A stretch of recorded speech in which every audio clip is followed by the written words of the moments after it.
Eu começo aqui trazendo uma informação extremamente importante para você e que nos deixa contente porque, se não é o princípio da resolução de um grande impasse que nós temos na cidade nesse momento, é pelo menos, quer me parecer, um aceno para o início de um diálogo, para a construção de um projeto juntos.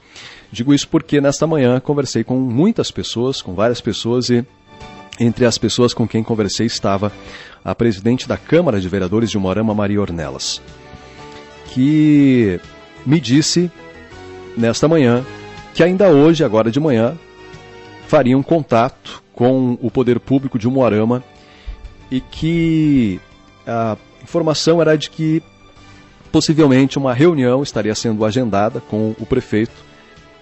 Perguntei a ela se o prefeito havia assinado que receberia os vereadores então para conversar sobre a questão da casa de custódia. Me disse que sim e que me retornaria depois para informar-me sobre isso.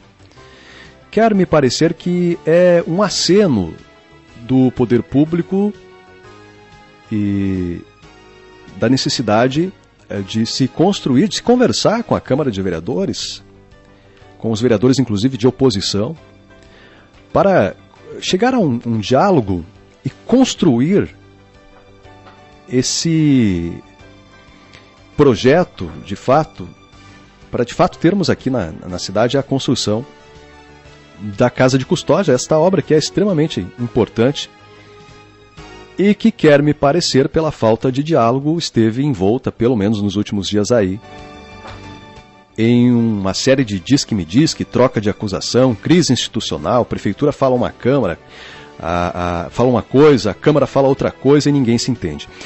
Aliás, quero eu crer que a história não esteja, como falei aqui, é um aceno importante que mostra uma boa expectativa, mas a história da humanidade tende-se a repetir.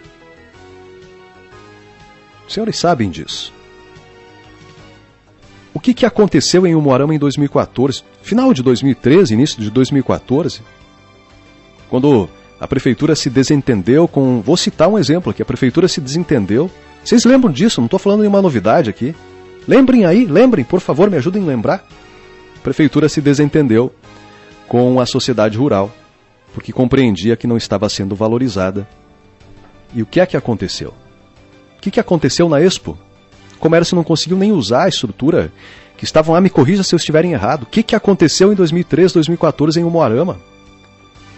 Um desentendimento da prefeitura à época com a sociedade rural, que acabou se desentendendo depois com a associação comercial, que acabou se desentendendo com veículos de comunicação, e todo mundo se desentendeu.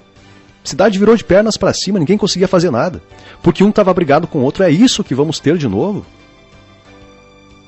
Por isso digo, senhores, que é preciso construir e construir juntos. E este aceno, que quer me parecer é dado neste momento pelo governo municipal, mostra uma maturidade. Eu sempre digo que é preciso deixar os egos e as vaidades políticas de lado e construir juntos. Não é porque é oposição, porque é situação, ou porque é veículo de comunicação que não vai construir, não vai debater. É preciso conversar. O diálogo sempre foi importante para tudo.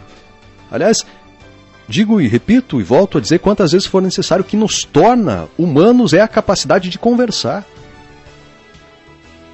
Se desistirmos disso, de debater, nos acabamos. O que viramos? Sem conversa, sem diálogo e sem fé, somos apenas corpos inexistentes, porque o que nos sobra? Não vivemos sozinhos. Não construímos sozinhos. O acerto, o diálogo republicano e as boas práticas republicanas constroem um Estado democrático de direito, baseado nas liberdades. Não quer dizer que quando se questiona, que quando se cobra, que quando se critica, está contrário a quem quer que seja. Aliás, a crítica propositiva é o que constrói. Por isso, acredito e quero acreditar que o aceno dado neste momento pelo governo municipal, quero crer, de uma conversa que deverá ser agendada com os vereadores mostra uma maturidade dos agentes políticos e uma maturidade institucional de compreender que não se trata de oposição ou situação, não se trata de Câmara ou de Prefeitura. Porque se for assim, os senhores estão repetindo a mesma história das eleições.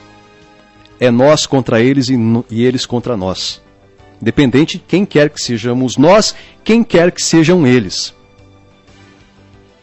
O diálogo, a pacificação e a construção de um projeto vencedor precisa ser construído pelos contrários, pelos contraditórios e pelos favoráveis. Ou os senhores esqueceram que a unanimidade é burra? Ninguém tem que concordar com tudo, mas ninguém precisa discordar de tudo. E uma ouvinte nesta manhã foi muito feliz no Bianca 60 Minutos. Eu vou repetir o WhatsApp que ela me enviou aqui. Vou repetir o WhatsApp e vou repetir o nome dela.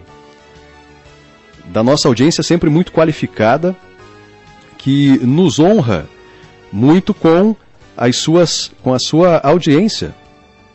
Márcia Regina Lopes Henry. Ela disse o seguinte aqui, ó: bom dia, Rodrigo. Há dias acompanho a novela da Casa de Custódia e chego a pensar que o Umuarama acabará perdendo mais esse projeto. Aí fica a pergunta: por que o Executivo e o Legislativo não se unem, seguindo o exemplo de Xambrê, ao invés de ficarem de picuinhas? É assim que se constrói, com a participação de todos. E um outro ouvinte, que participou através das mídias sociais, de tantas participações que nós tivemos aí nos últimos dias, não vou citar todos aqui para não me alongar demais na conversa, mas um ouvinte aqui, preciso abrir o Facebook da Bianca aqui para mim poder dizer quem que é. Ele me relembrou o seguinte, que um detalhe importante, que quando houve aquela reunião para o anúncio de que teria esse projeto disponível da construção da casa de custódia em Umuarama, com a participação, inclusive, do próprio Coronel Prates, responsável pela assessoria de projetos do Departamento Penitenciário, de que havia informação, e eu fui consultar e ele estava correto. Uma reportagem do Jornal Ilustrado, publicado no dia 18 de outubro, às 18h55, pelo menos lá no endereço eletrônico, diz o seguinte: chegamos a ver 4 imóveis, mas esse foi o único que se mostrou financeiramente viável para o município, além de atender às exigências do projeto. O que dizia, fecha aspas, o que disse aqui, essa fala é do prefeito Celso Pozzobon. A Câmara de Vereadores enviou para a Prefeitura na semana passada um requerimento pedindo para que o prefeito informasse os terrenos disponíveis para a construção.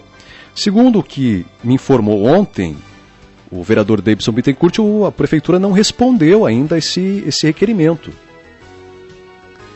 E aí há uma série de situações que foram atualizadas e que no decorrer,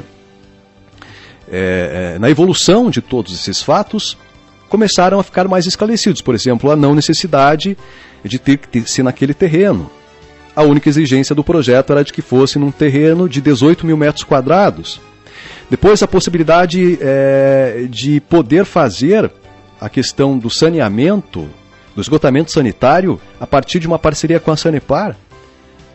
Mas aí eu digo aos senhores, se a conversa não tivesse começado já lá na semana anterior, não tínhamos evitado tudo isso, não estaríamos com esse projeto adiantado, não teria evoluído, já não poderíamos anunciar de fato essa obra aqui para a cidade, um recurso garantido pelo deputado estadual Fernando Scanavaca, de 25 milhões de reais, que teve uma articulação política também do deputado federal Osmar Serralho para conseguir viabilizar e garantir os recursos. Será que a obra já não poderia ter sido anunciada com todas as condicionalidades exigidas para isso, com audiência pública com a população, ouvindo os contraditórios, debatendo com a comunidade? Não poderíamos estar com o projeto adiantado? Por isso digo nesta manhã, senhores, estou alegre pelo aceno de um diálogo, de uma construção de um projeto que precisa ser junto, sem o nós contra eles ou eles contra nós, sem Câmara contra a Prefeitura ou Prefeitura contra a Câmara, num respeito mútuo entre os poderes, respeitando oposição e situação, mas trabalhando pelo bem comum, onde as vaidades e os egos sejam deixados de lado, onde a bandeira maior não seja eu, ou ele, ou ele, ou eu, nós e eles, ou eles e nós, mas que seja o município, a viabilização de estruturas extremamente importantes também para o ordenamento social. Já esqueceram o caos do ano passado e o que poderia ter virado se houvesse uma fuga de massa de presos à cidade? Dos atentados que tivemos aqui há 2 anos atrás, onde ônibus foram incendiados, onde a cidade ficou de joelhos porque marginais incendiaram ônibus, desafiaram as autoridades e os poderes constituídos, e que, a partir de um trabalho de inteligência da polícia, foram desarticulados e presos, porque vagabundo tem que estar na cadeia. E político tem que construir, mas construir com o diálogo. Político tem que viabilizar, mas precisa viabilizar com o diálogo. Este é o Estado democrático de direito. Maturidade política é o que todos querem.